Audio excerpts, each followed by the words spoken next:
Halo, selamat pagi 5A, 5B, apa kabar semuanya? Semoga kalian masih dalam keadaan sehat dan semangat. Oke, agenda hari ini adalah Miss Eka memberikan video kepada kalian tentang pembahasan tugas kalian sebelumnya. Nah, setelah kalian menyimak video ini, kalian bisa melanjutkan ulangan. Ulangannya nanti berupa file Word yang Miss Eka kirim ke kalian. Kalian bisa kerjakan, kemudian kalian kirim jawabannya berupa ketikan chat di WA. Oke? Miss Eka tunggu sampai jam 5 sore hari ini juga. Oke? Karena Miss Eka harus rekap nilai-nilai kalian nanti malam. Oke? Miss Eka mohon kerjasama kalian ya. Oke. Nah, sebelum kita ulangan, mari Miss Eka bahas dulu tugas kalian yang kemarin. Nah, di pembelajaran 5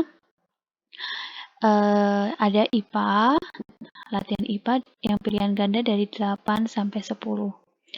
Nomor 8, komponen penyusun pada larutan pewarna kain yang termasuk campuran heterogen adalah yang mana termasuk campuran heterogen?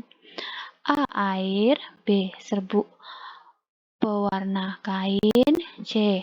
Larutan pewarna kain, D. Larutan pewarna kain dan pengaduk yang termasuk heterogen. Kalau larutan pewarna tidak ya, dia homogen. Jadi ada pengaduknya, berarti D jawabannya ya. Kayak misalkan salah mungkin kasih tanda ini atau gimana. D jawabannya ya, sama pengaduknya. Kalau dia larutan saja dia tercampur sempurna. Kalau serbuk saja dia senyawa. Oke. Kemudian minuman es teh termasuk contoh. Kalau es teh, ada esnya ya, misalnya keliru kemarin. Berarti ini A jawabannya heterogen karena ada esnya. Metode pemisahan campuran yang digunakan untuk memisahkan cairan dan padatan yang tidak terlarut menggunakan penyaring adalah yang tidak terlarut misalnya ya. Yang tidak terlarut dalam penyaring.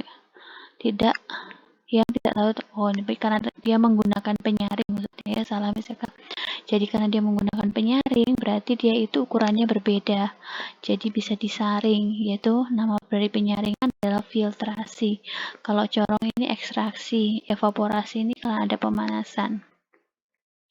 Kemudian yang B itu nomor 5 saja, yaitu pemisahan air laut untuk menghasilkan kristal garam menggunakan metode evaporasi karena dia menggunakan pemanasan, yaitu baik pemanasannya berupa sumber cahaya matahari, panas matahari, atau menggunakan kompor atau sumber panas yang lain. Kemudian yang C, nomor 4 dan 5. Mengapa air dan serbuk pewarna kain termasuk senyawa? Ya, karena dia merupakan zat tunggal tetapi masih bisa untuk dipisahkan menjadi bagian yang lebih kecil lagi, atau dia terdiri dari beberapa unsur. Jadi kalau air ya unsurnya hidrogen dan oksigen. Kalau pewarnanya mungkin ada unsur-unsur yang lain, tapi ini kan misalkan nggak jelas pewarnanya apa. Jadi dia berarti masih punya unsur-unsur yang lain sehingga dia disebut dengan senyawa, tapi bukan campuran. Oke, dia masih zat tunggal. Kemudian nomor 5, apa saja metode yang digunakan untuk memisahkan campuran dan jelaskan. Nah, ada 3 ya untuk campuran, yaitu adalah penyaringan atau filtrasi. Biasanya untuk benda-benda yang mempunyai ukuran yang berbeda sehingga dia bisa dengan penyaring yang lubangnya sesuai dengan kebesaran besar dari bendanya tersebut. Kalian punya penyaringan kan? Pasti kalian kalau di rumah pasti ada lah, mama punya penyaringan. Kalau kalian mau peras kelapa, ada saringannya ya. Untuk memisahkan serat atau ampas kelapa dengan sarinya air. Nah, itu termasuk penyaringan. Kemudian yang kedua adalah ekstraksi. Ekstraksi ini untuk benda-benda yang beda jenisnya. Contohnya adalah minyak dengan air. Jadi dia diekstraksi atau menggunakan corong pemisah, yaitu membedakan dua zat cair yang tidak saling melarut. Jadi dia diekstrakkan atau mungkin bisa juga dipanaskan sehingga airnya itu lebih dia menguap sehingga yang tinggal adalah minyak. Jadi kalau kalian tanya sama mama kalian ketika memasak, umpamanya minyaknya itu tercampur air, maka dia akan mengeluarkan bunyi yang sangat keras ya, lumayan keras. Nah, itu tandanya minyaknya tercampur dengan air. Nah, ketika dipanaskan beberapa menit, nanti lama-kelamaan bunyinya itu hilang ya. Itu tandanya airnya itu sudah menguap dan terpisah dari minyaknya gitu ya. Jadi bisa dipakai untuk menggoreng karena minyaknya sudah tidak tercampur dengan air gitu ya. Kemudian nomor 3, evaporasi. Kalau evaporasi adalah pemisahan zat padat yang terlalut dari kelarutannya dengan cara pemanasan. Jadi tadi misalnya bilang bahwa kalau kalian mau melarutkan garam dengan air, kan berarti garamnya sudah larut ke dalam air. Nah, gimana caranya kita mau misahkan dia lagi antara garam dan air lagi? Ya tinggal dipanaskan. Nanti airnya itu menguap karena pemanasan, jadi yang tinggal di dalam pemanas kalian itu cuma garamnya saja, gitu ya. Paham kan? Oke. Nah, itu yang pembelajaran ke-5. Nah, dengan evaluasi penilaian akhir subtema bagian IPA saja. Jadi, nomor 1, pasangan antara benda dan jenis kelompok benda dalam tabel berikut yang tepat adalah jadi kalau beras ini dia senyawa ya, karena dia di dalamnya ada terkandung karbohidrat. Jadi C6H12O6. Hidrogen ini harusnya unsur pasangannya ya, karena dia cuma satu zat aja. Kemudian sudah kuning senyawa. Kalau air kaldu ayam barulah dia campuran karena ada sari ayam, kaldu ayam, dan air ya. Kemudian perhatikan beberapa jenis bahan berikut ini, ada larutan gula, sirup, jus apel, dan air 4 air susu, 5 air kopi yang termasuk homogen. Berarti yang termasuk homogen adalah larutan gula, air sirup, dan air susu. Jadi A. Salah satu ciri campuran heterogen yang tepat adalah A. Ukuran partikelnya yang bercampur lebih besar daripada molekulnya. Kalau yang B, C, D ini yang homogen. Kemudian nomor 4, pembuatan larutan pewarna kain memanfaatkan serbuk pewarna kain. Serbuk pewarna kain termasuk senyawa karena dia belum dicampurkan dengan air, maka dia belum campuran ya. Kalau dia dicampurkan dengan air dia baru homogen. Kalau ada isi pengaduknya berarti dia heterogen gitu ya. Kemudian nomor 5, dalam pemisahan campuran, metode yang digunakan untuk memisahkan zat padat yang terlarut dalam larutannya dengan cara pemisahan dinamakan evaporasi. Oke? Kemudian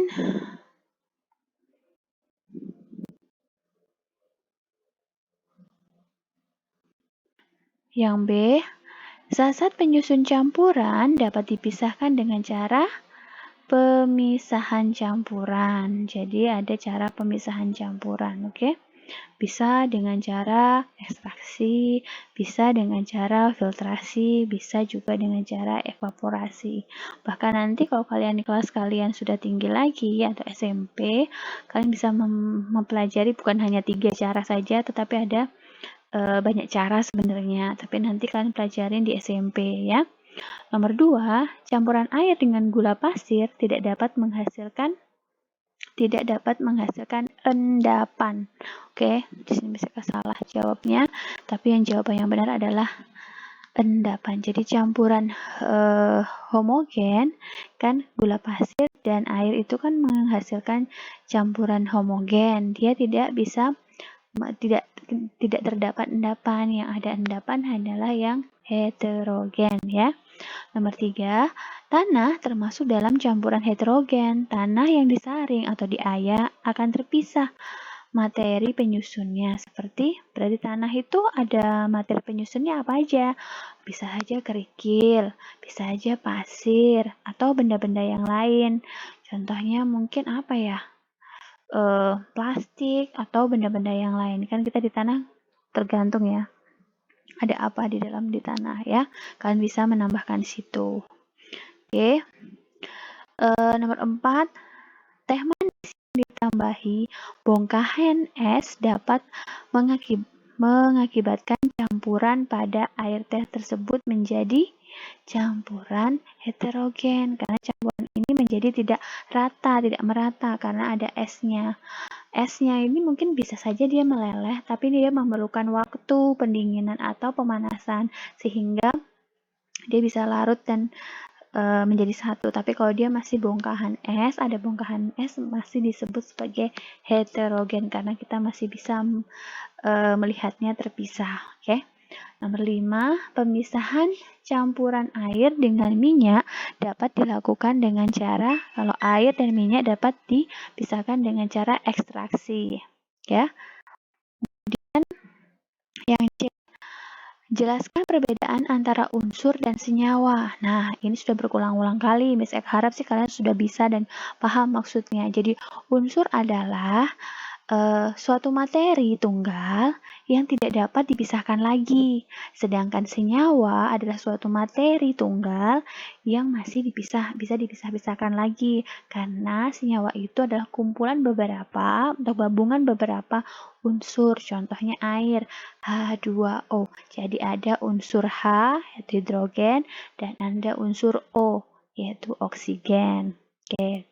Selanjutnya, nomor 2, Pak Tony membuat minuman kopi seduh yang terdiri atas air, gula, kopi. Namun, air, gula, dan kopi tersebut tidak tercampur dengan sempurna. Termasuk campuran apakah yang terbentuk dalam peristiwa ini? Berikan penjelasannya. Jadi, kalau larutan kopi atau campuran kopi, itu termasuk campuran heterogen. Mengapa demikian? Karena campuran kopi ini lama-kelamaan kalau didiamkan dia membentuk endapan atau bahkan kita masih bisa melihatkan serbuk-serbuknya di bawah karena dia mempunyai massa jenis yang lebih berat dibandingkan air. Oke. Nomor 3, sebutkan 3 contoh campuran heterogen di sekitar tempat tinggalmu. Oh, banyak ya. Bisa rujak, bisa es campur, bisa campuran air dengan minyak, campuran tanah dengan pasir, kerikil, ya kan? Masih banyak yang lain ya. Kalian tidak harus sama seperti jawabannya Miss Eka. Kalian bisa mengekspor yang ada di sekitar kalian dengan beraneka ragam. Nomor 4, dalam pemisahan campuran ada yang dimaksud dengan filtrasi atau penyaringan. Sebutkan satu contohnya. Jadi pemisahan itu menggunakan penyaring. Penyaring itu seperti ada kayak jala-jala gitu yang memisahkan antara dua benda ya.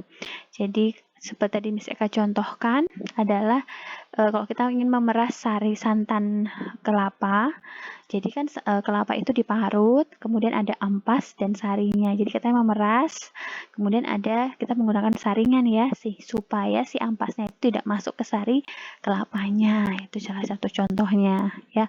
Kok contoh yang lain bisa juga. Contohnya kalau di tukang bangunan biasanya dia ingin memisahkan antara pasir dengan kerikil. Jadi dia menggunakan suatu penyaring yang lubangnya agak lebih kecil-kecil ya, sehingga dia benar-benar pasir, tapi bukan kerikil. Jadi nanti kerikilnya dia akan tersisa atau terpisah dengan si pasir gitu. Oke.